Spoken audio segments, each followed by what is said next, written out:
Assalamualaikum warahmatullahi wabarakatuh. Perkenalkan, nama saya Elsa Nur Aida, NPM 32114210026, Prodi Geografi, Pendidikan Geografi. Izinkan saya untuk memberikan sedikit penjelasan terkait dengan lahan pertanian di Indonesia sebagai tugas UAS mata kuliah Geografi Sumber Daya Lahan. Simak penjelasan berikut ini. Selanjutnya yaitu poin pembahasan untuk presentasi hari ini. Yang pertama adalah pengertian sumber daya lahan, yang kedua kondisi lahan pertanian, ketiga permasalahan lahan di Indonesia dan solusinya, yang keempat adalah peran dan hubungan lahan dengan pembangunan pertanian. Nah, apa sih sumber daya lahan itu? Nah, menurut Sitorus tahun 2001, sumber daya lahan atau land resources adalah sebagai lingkungan fisik yang terdiri dari iklim, relief, tanah, air, dan vegetasi, serta benda yang ada di atasnya sepanjang ada pengaruhnya terhadap penggunaan lahan. Jadi, iklim, relief, tanah, air, dan vegetasi itu satu kesatuan lingkungan fisik. Kalau misal nih nggak ada iklim atau kurang cocok iklim, maka akan berpengaruh juga terhadap penggunaan lahannya. Ya, yang kedua adalah kondisi lahan pertanian di Indonesia. Yang kita bahas yang pertama itu penggunaan lahan dan bagaimana sih keadaan lahan di Indonesia itu. Nah, teman-teman nih, ada dua gambar. Yang pertama itu gambar sawah dan yang kedua gambar bangunan. Apa sih di pemikiran teman-teman dari kedua gambar tersebut? Nah, pasti yang pertama itu menggambarkan perdesaan, penggunaan lahan di perdesaan, dan yang kedua itu menggambarkan penggunaan lahan di perkotaan. Jelas banget berbeda, seperti itu.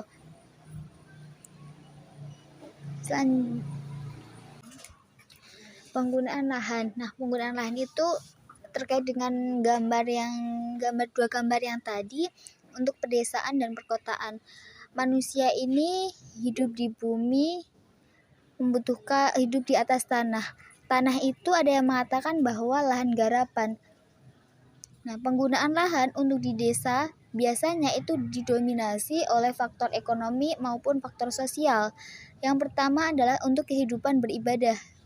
Adanya bangunan tempat ibadah, kehidupan berkeluarga, itu biasanya adanya rumah-rumah, tempat tinggal maupun halaman. Selanjutnya itu kehidupan bersekolah.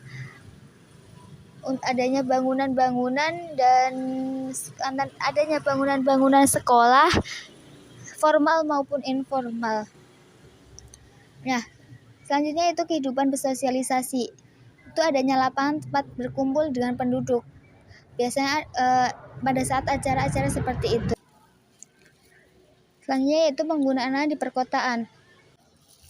Penggunaan lahan perkotaan ini yang pertama yaitu biasanya digunakan untuk pusat pemerintahan ditandai dengan adanya bangunan kantor-kantor pemerintah, mulai dari kelurahan sampai kantor presiden. Pusat perdagangan itu pasar-pasar, mulai dari pasar tradisional sampai ke pusat-pusat pertokoan atau mall.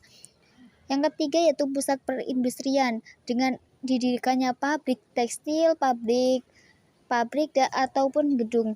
Yang keempat itu pusat pendidikan. Biasanya digunakan untuk bangunan dengan adanya bangunan sekolah, entah itu sekolah formal maupun informal, mulai dari PAUD, TK sampai ke perguruan tinggi. Sekaligus juga lengkap akan sarana olahraga. Yang kelima yaitu pusat kesehatan. Ditandai dengan adanya bangunan rumah sakit, puskesmas maupun laboratorium ataupun dengan apotik. Yang keenam yaitu pusat rekreasi. Biasanya digunakan untuk sarana rekreasi, healing, atau biasanya itu taman, pantai, seperti itu. Selanjutnya yang ketujuh adalah pusat pertahanan dan keamanan negara. Dengan adanya markas tentara dan polisi, semua yang terkait dengan keamanan dan pertahanan aktivitas manusia. Nah, itulah perbedaan penggunaan lahan di perkotaan maupun perdesaan. Selanjutnya yaitu bagaimana sih kabar lahan di Indonesia? Yang pertama itu terjadinya penurunan kuantitas dan kualitas lahan pertanian. Nah, petani di Indonesia. Nah, dijelaskan bahwa petani Indonesia di Indonesia ini kebanyakan petani yang menggunakan lahan bukan milik sendiri. Nah, dalam arti pada masa berkelanjutan itu bisa jadi bahwa petani itu menggarap tanah orang sebagai buruh dan majikan. Yang kedua itu daya dukung lahan pertanian semakin menyempit dan alih fungsi lahan pertanian menjadi non pertanian dinilai sudah tak terkendali, apalagi di wilayah perkotaan, terutama biasanya di dekat universitas maupun perguruan tinggi itu kebanyakan akan dibangun dengan kos. Selanjutnya yaitu problematika atau permasalahan lahan di Indonesia. Yang pertama itu penguasaan terhadap sumber daya lahan sulit dikendalikan. Kalau kita lihat bahwa Indonesia ini termasuk negara agraris, termasuk negara yang memiliki sumber daya alam yang melimpah. Yang pertama itu penguasaan terhadap sumber daya lahan sulit dikendalikan. Nah, dapat kita lihat bahwa Indonesia ini termasuk negara agraris yang mana berpotensi tinggi akan pertanian. Tetapi dapat ya diketahui bahwa tidak Indonesia ini belum mampu mengelola pertanian, mengelola sumber daya alamnya kayak gitu. Jadi kayak gitu penguasaan terhadap sumber daya lahan itu belum bisa dikendalikan, termasuk dalam hal pemerintah pun. Pemerintah harus ikut campur tangan. Selanjutnya yaitu penurunan kualitas yang menyebabkan penurunan produktivitas. Jadi kalau semisal nih kita punya lahan, akan tetapi penurunan atau produktivitas itu berkurang, itu sama saja. Kualitas lahan itu relief, curah hujan itu kalau berkurang maka mengakibatkan juga penurunan produktivitas. Yang terakhir yang selanjutnya itu solution to land problem in Indonesia. Bagaimana sih solusi untuk mengatasi problematika lahan di Indonesia? Yang pertama adalah adanya sebuah strategi dan kebijakan untuk menangani masalah-masalah tersebut. Tidak hanya petani saja, akan tetapi pemerintah ikut campur, turun tangan terhadap permasalahan lahan tersebut. Yang kedua adalah melakukan perencanaan ulang terhadap pengembangan lahan dengan menggunakan model-model dan teknik yang sesuai. Misalnya nih, di satu tempat kita akan membangun perkotaan, itu kalau kita membangun perkotaan di sini cocok nggak sama model-modelnya, sama lahannya, seperti itu. Yang ketiga, yang terakhir adalah pengembangan di berbagai sektor dibatasi atau dihentikan izin perluasan pembangunan pemukiman guna mengurangi kerusakan terhadap sistem parkir air. Nah, dapat kita lihat contoh nyata yaitu di Bogor, di Jawa Barat, Bapak Anies Baswedan itu belum bisa menangani permasalahan banjir. Karena emang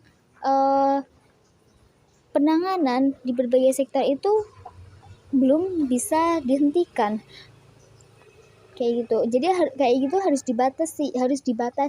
Kalau misalnya nih kita akan membangun di perkotaan, tetapi kita juga lihat RT/RW-nya.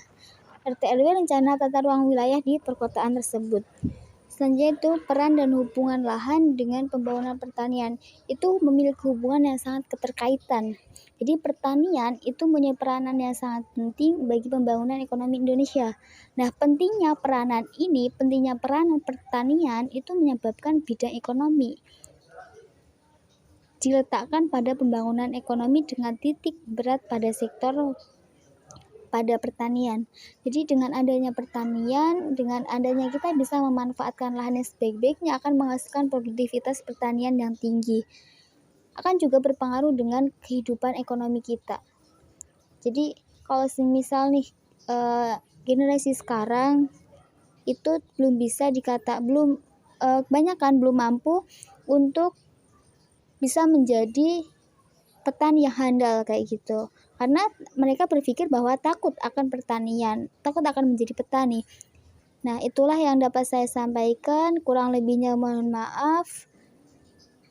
Terima kasih dan wassalamualaikum warahmatullahi wabarakatuh.